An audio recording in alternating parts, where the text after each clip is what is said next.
Every country in the world has its dark side. Every country has its problems. I'm from America, where there is massive gun problems, there's racism problems. That being said, every country has its dark side. This is Japan's dark side.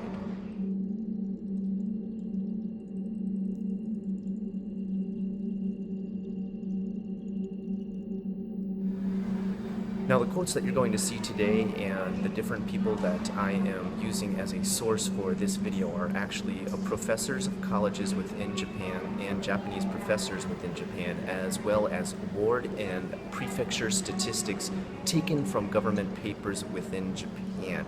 Most of these are what's called a white page report coming from Japanese officials themselves. If you have any doubt about anything or everything that I am reporting about in this video, please question the sources from within the country that I am reporting from, Japan. That's right, everything and anything that I am talking about will be from Japanese reports. I will not be using any outside gaijin reports because people do tend to think that those are biased or subjective. I want to be completely objective in my views of this and state merely the facts. If you wish to argue with the facts, I will give you those sources and you can email them directly.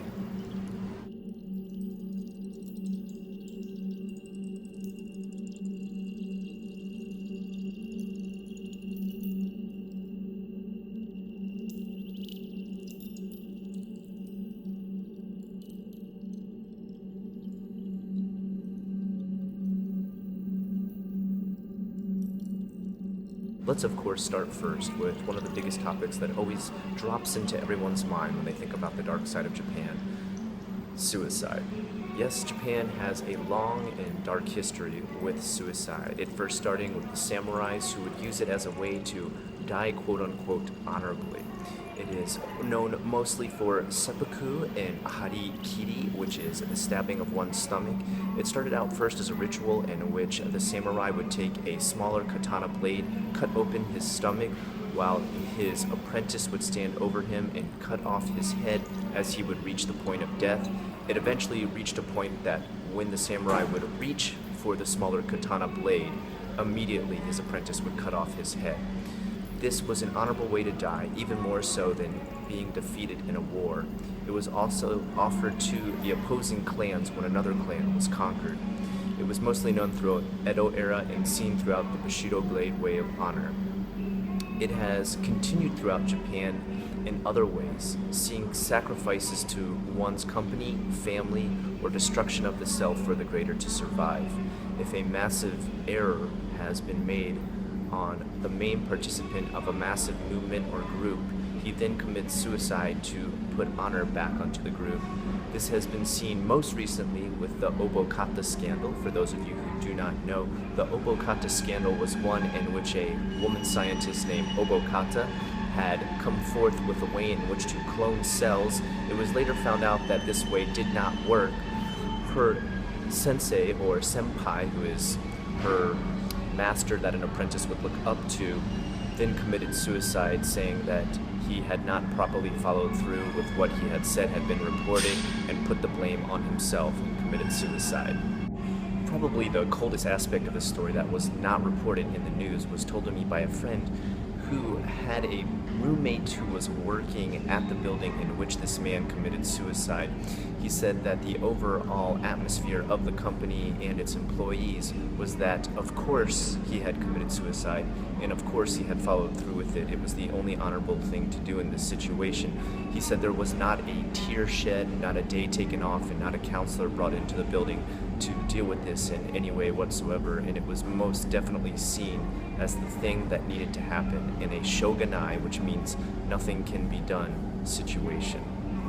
Now, the reason we see this suicide happening after the Obokata scandal, something that you can look up yourself in many different newspaper articles, due to the fact this entire company was shamed for Obokata's mistake and bringing forth evidence that was not true, that had been fabricated for the report, they decided that the apprentice needed to be shamed, but that the senpai or the sensei of this apprentice needed to commit suicide in order to destroy oneself for the better of the company. destruction or sacrifice of oneself for the better of the company is something that's often seen in Japan. And one of the other reasons that a lot of times in Japan people are highly, highly overworked. The word karoshi is a word meaning death from overwork and is something that often occurs in Japan. People work so many hours that they actually die from lack of sleep, exhaustion, or their hearts completely failing to pump blood through their body, failing to work because they have been worked so hard that their body can no longer function properly. Yes, this can happen. If you work somewhere around 60 to 80 hours every week of the month, your body will be overworked. If you are working Saturdays and Sundays and not given a day off for months upon months, your body will shut down. There are many different cases of this. I'm going to read a few of them to you now. I myself have experienced overwork and been asked to stay at companies for no pay past the time that I am scheduled to work for the day. I have had times where either I have been asked to fix a problem that has occurred at work due to no fault of my own and stay after to take care of it past the hours that I was scheduled for the day. I have been asked to stay for emergency meetings that are not emergencies at all and have no crisis in hand. I have been asked to stay for meetings suddenly at 5 o'clock when I'm about to leave and then have the meeting go on for an indefinite amount of time or hours in which I am not paid for later. Those jobs I have subsequently quit, filed a complaint, and left the company. You too, as a gaijin, should you ever run into this problem, quit the company right away. This is something you should not stand for in Japan. And it's something that I hope I can help bring more awareness to in Japan, and at the very least let people around the world know that karoshi is a real thing. Death from overwork is a very real thing. People being overworked and not paid in Japan is a very real thing, and it's real all over Asia. You need to check out countries like China, South Korea, different parts of Asia that are worked insane hours. Check out how much Apple works their employees in China. Worked to death. It is very real, and it very much so happens all over Japan and Asia in general.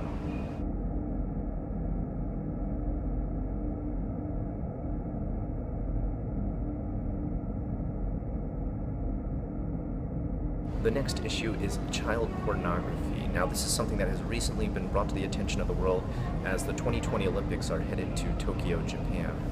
That being said, things have been calmed down and things have been put into place to try and restrict this in Japan and make it more suitable for countries coming into Japan as of 2020. But that being said, there is still a prevalence of the sense of child pornography, and I want to explain that in the way of saying that a lot of the talento, idols, or Japanese models that are women within Japan first get their start by posing in bathing suits in suggestive manners with things like lollipops and flutes. I'm sure you can form an image in your mind without me showing pictures here on my YouTube channel and getting it taken down of what they are doing with those objects. They are posed in magazines that are then sold in pornography shops, completely erasing any disavow of a hint of what they're implying or trying to be sold as or for. That being said, even more prevalent and more profusely disgusting is child pornography within manga. There are many different manga that are loli manga, meant to suit people who have an infatuation with seeing children as sexual objects. The children in these videos are displayed in multiple sexual situations that are not just suggestive, but extremely, extremely explicit in every manner of the word. Things I do not even want to mention or say here on YouTube, and graphic situations that if I went into a description would most likely get this video flagged.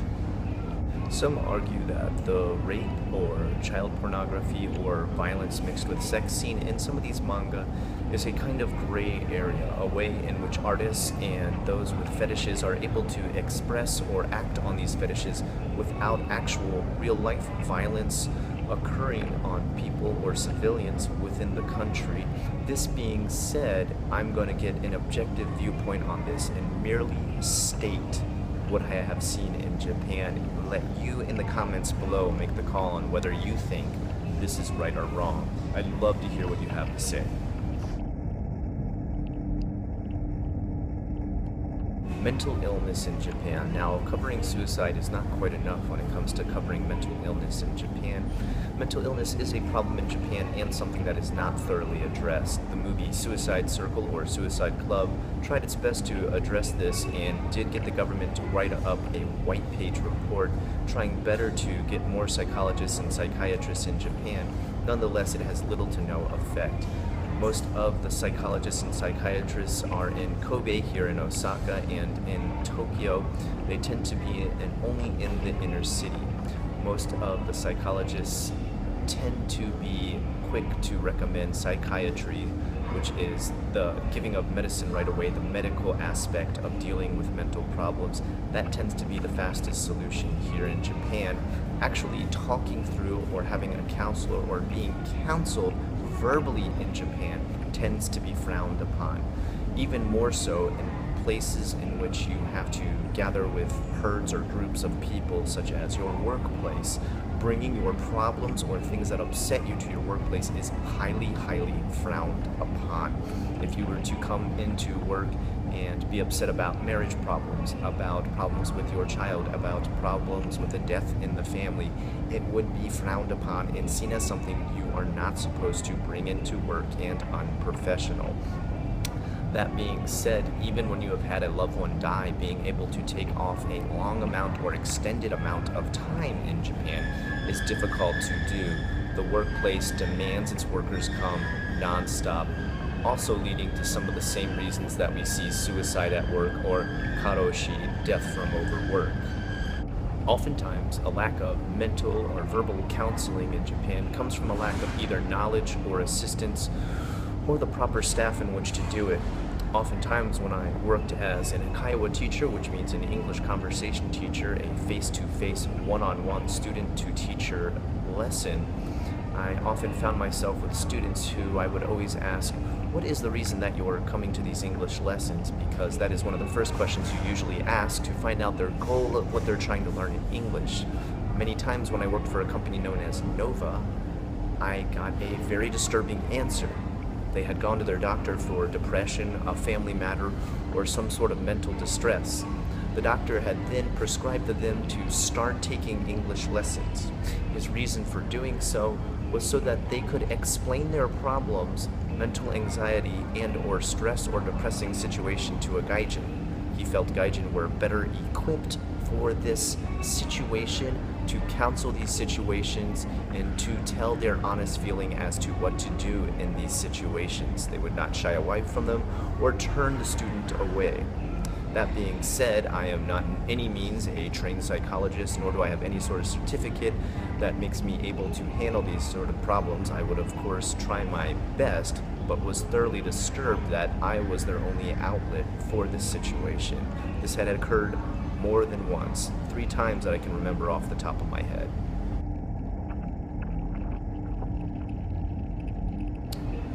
Next up on our list is a really rough situation here in Japan going on that's really well known. It is called hikikomori. If you do not know what a hikikomori is, it is pretty much the equivalent to a shut-in and or a hermit. Hiki means to pull, and it means to pull within yourself or pull within inside of wherever you live. That person is pulling inward from society outside. And it is something that's becoming more and more common here in Japan, and there is multiple reasons behind it. There is not just one I can cite specifically.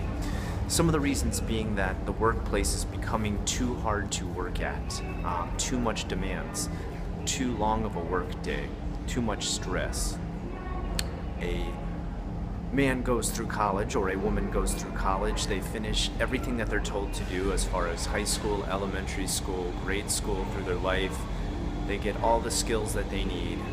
They graduate, they finish, they finally start that job which they're locked into and need to be loyal to for the rest of their life and work until they retire and find they hate it.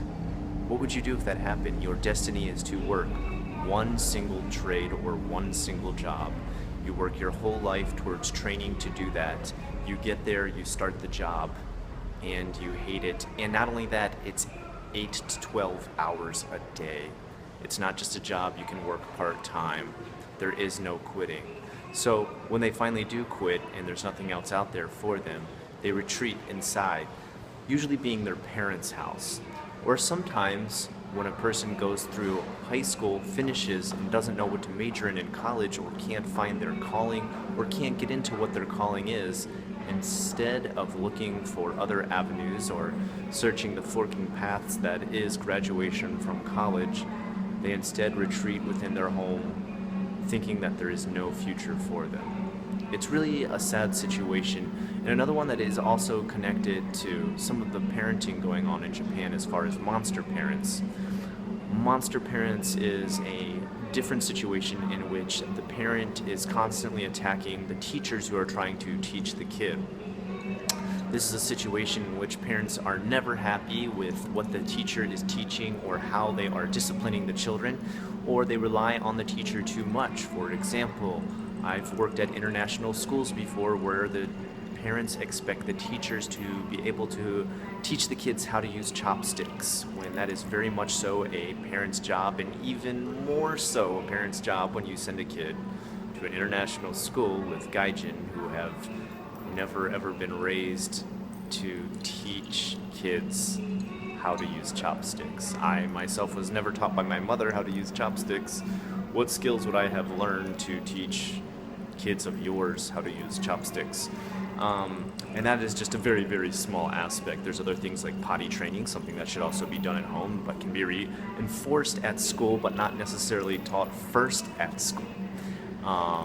Small minor injuries like tiny scratches, parents asking that if they can sue the school for tiny scratches they find on their kids, and these are scratches like the kid has an itch and scratches too hard below their sock or something like that, not like gushing blood. And afterwards, these kids start to find everything they ever do is taken care of by the parent and made a big deal by the parent, and anything that they do wrong is never yelled at or never stopped by the parent. Instead, the teacher is yelled at for stopping them. There was a book recently released in Japan a couple years ago telling parents to, quote unquote, never say no to your kid and allow them to explore the world. This will not stop them and not hamper them from exploring every aspect of their life. Unfortunately, this has at times gone way too far and given the kid no boundaries, to the point that the parent also wants the teacher to give the kid no boundaries.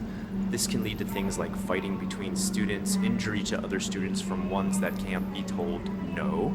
It also leads to kids not doing simple things like classwork and homework or daily duties such as cleaning the classroom, which is expected in Japan. And when the parents go to the teacher yelling at them for being strict with the student, they refer to this book as "You should never tell my kid no." Now, what happens here is you constantly reinforce never ever saying no to a child and never ever telling them that they can do wrong, that they can actually be disciplined, or that they can actually be breaking the rules and putting either themselves or someone else in danger, or at the very least fouling something up. That being said, when they finally get to their first job, the very first time that they are yelled at by a boss, they quit the job. They break down into tears. They can't handle it. They retreat to their home. They go back to the parents that have always told them there is no such thing as no. Everything you do is wonderful. You're a beautiful creation, flower of perfection, a wonderful snowflake. Stay inside this tiny little bubble that is your house where you can do no wrong. And they become hikikomori. They never, ever leave the house. And I'm not talking about like, oh, they're 18 and they're still not moved out, like we're thinking Western style moves out usually 18. I'm talking 50 years old. I'm talking some people have gotten so desperate that they leave their kid in the house that they grew up in and go move into another house themselves. So the kid's growing up in a house in which he never ever leaves. He's finally reaching the age of 50. His parents are like 80 and 90. And finally, to get themselves rid of their own child, have to move out of their own house that they have paid for and finish the mortgage on to start a new mortgage on a new house so that they can finally force their 50-year-old child to live alone. It's a sad situation.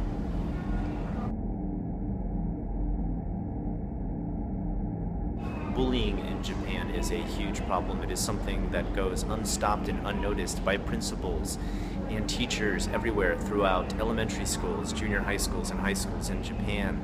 It has gotten so bad that recently, in the last 2 years, there was a report of one student who each day was bullied by 2 kids at his school at his junior high school.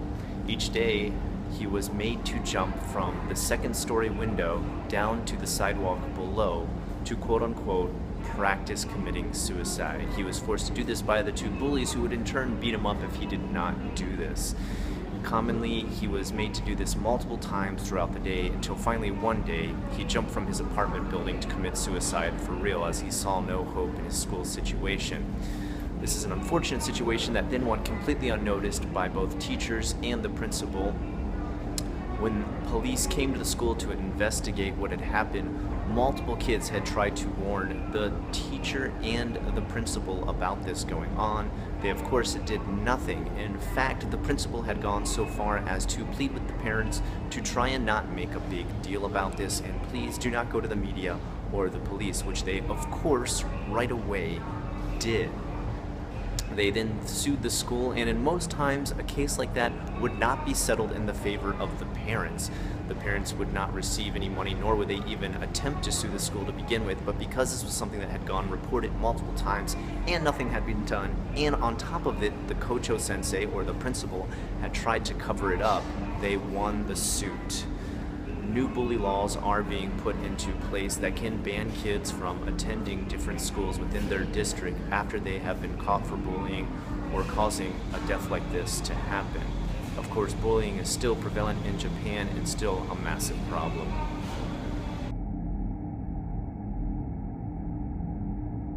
Dropping population in Japan. The dropping population in Japan is a major issue. By the year 2050, it is estimated that Japan's population will be in half, which will leave huge amounts of properties unlived in and huge amounts of jobs unworked, and a huge drop in the economy. Why is this happening? Well, there is actually multiple reasons. It's something I'm very connected to because I myself have 2 children and have helped increase the population of Japan rather than let it slide. That being said, one of the biggest problems about having children in Japan is that the government gives you little to no help with your children, nor does it have any inspiration nor financial inspiration to get people to have children in Japan.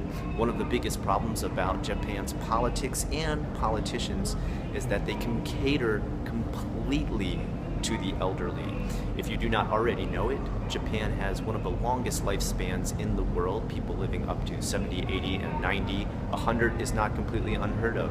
That means there is a massive amount of gray generation here. People live on and on for a very long time, which is great to see, but it's very harsh on the economy due to the fact that their pensions are paid by young workers which are becoming less and less because there is no inspiration to have children when all the politicians put all the funds and all the taxes towards things to help only the elderly, when there is no benefits packages or any kind of cap on salaries that will allow people to receive benefits for having children. There is no inspiration to have children. When kindergartens are overfilled and new ones will not be built in order to give people a chance to work jobs while having children, they do not want to have children. When there are glass ceilings placed on women in the workplace so that they cannot succeed in getting higher promotions and job levels, people do not want to have children. Japan is a very sexist country and place that does not allow women to excel in the workplace. It does not allow people, and especially women, to meet the same levels that most senior men in companies do as far as salary and placement within companies. This again makes people not want to have children. The population will continue to decline if the government never does anything about this.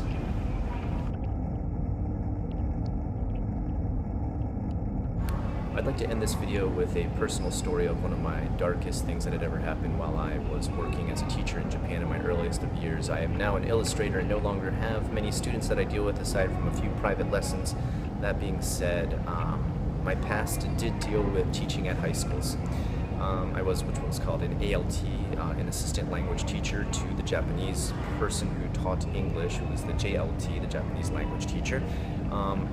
I would assist them in teaching their class, and each and every English class that they had that day of each and every level. There was one girl in our Ninensei, that's the second year class, named Haruka. I'll just call her Haruka. I'm not going to say the last name because I don't think that's appropriate for this story. I want to keep it somewhat private, and there's many Harukas within Japan. Haruka was a very bright student. She was great at English. She could speak damn near fluently, which is a super rare thing in Japan. Very bright, very upbeat, very giddy to take English class every day. She was one of my best students. She really had a great personality, really beaming in class every day, always ready to answer questions. Very rare in high school. Oftentimes, a lot of teachers talk about how the students become zombies at that point, that they don't want to answer anything. They're too tired. And to their credit, they're constantly studying for future tests coming up to make it into the next grade. So they are quite tired from studying quite late at night. A lot of those anime that you see where the students are studying ferociously are very, very true. They do that.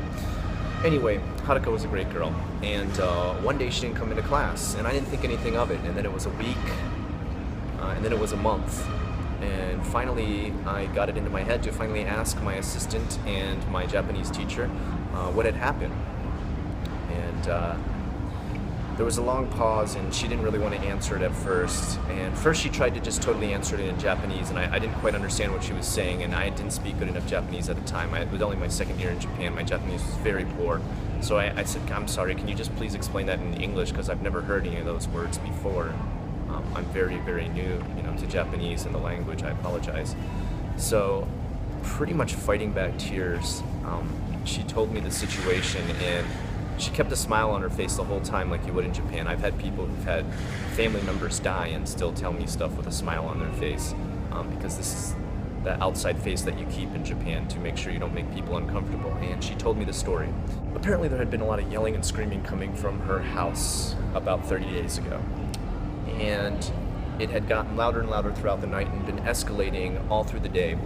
And neighbors had been kind of concerned, not calling the police or anything like that, but just kind of wondering what was going on. There was just some rumors going back and forth across her neighborhood, which was right next to our school. Most times in Japan, the schools are right next to the neighborhoods that the kids go to. They have to usually stay within a ward or a district that they go to school in. So that was the situation here too. Even the school had heard some of the screaming nearby. And students had been kind of gossiping about it at school. And then when she didn't come to school for a week, some kind of weird stuff started to go on at her house, like no lights were coming on or off, no cards were leaving, no mail was being taken, newspapers were being left at the door, and then a smell started to emanate from her house, and there started to be neighborhood complaints, like a garbage type smell was coming from her house. So finally someone called, I guess what you would call the health department.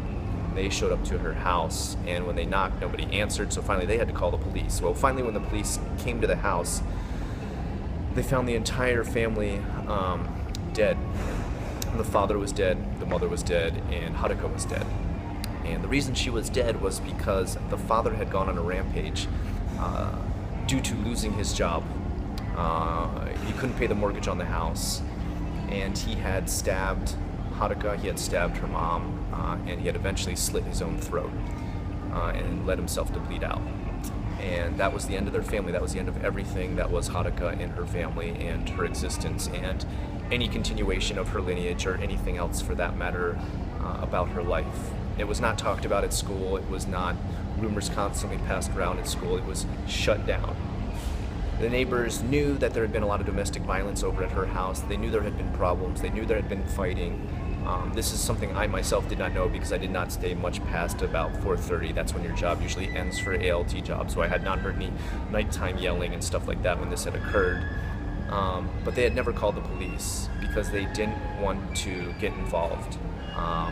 They said, yeah, we knew it was always loud over there, but we thought, just kind of a family, domestic thing. We don't want to get involved. We don't want to say anything. And let me tell you, houses in Japan, they're not far away from each other. People have postage stamp type lawns, if they even have lawns, and oftentimes the houses are connected by a single wall. No one did anything.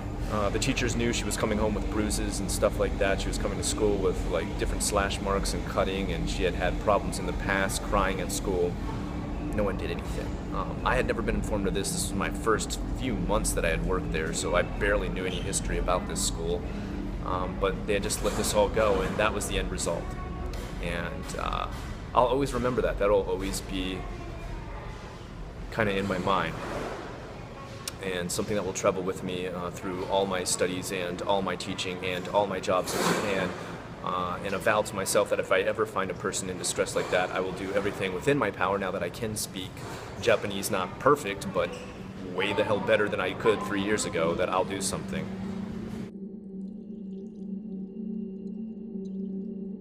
Well, guys, I hope you enjoyed that dark side of Japan issue. I know it's harsh, I know it's dark, and I know it goes deep on some of the hardest subjects to hear about Japan. Again, I want to reiterate the fact my own country has a dark side. My own country has many problems. America has massive problems, and many of the countries you guys live in too have huge problems. I am not saying my country or any other country, therefore, is perfect. Japan is a wonderful country to live in. The people are polite, nice, and very, very calm. I love living here. I love this country. I wish the best for it, and hence I call attention to these problems in order to better the country and not be negative about it. I do not want to see this country fail or fall. I want to see it rise above these social problems that it has, and the only way to do that is to call attention to these social problems. Again, my intention is not to attack Japan with this video. I love Japan. Please do not talk about how Japan is so perfect and you're an asshole for making this video. That is not my intention. I have to be real though, and have to let people see that it's not the anime and manga world that they dream up when they read wonderful things about Japan. There is a dark side to every country.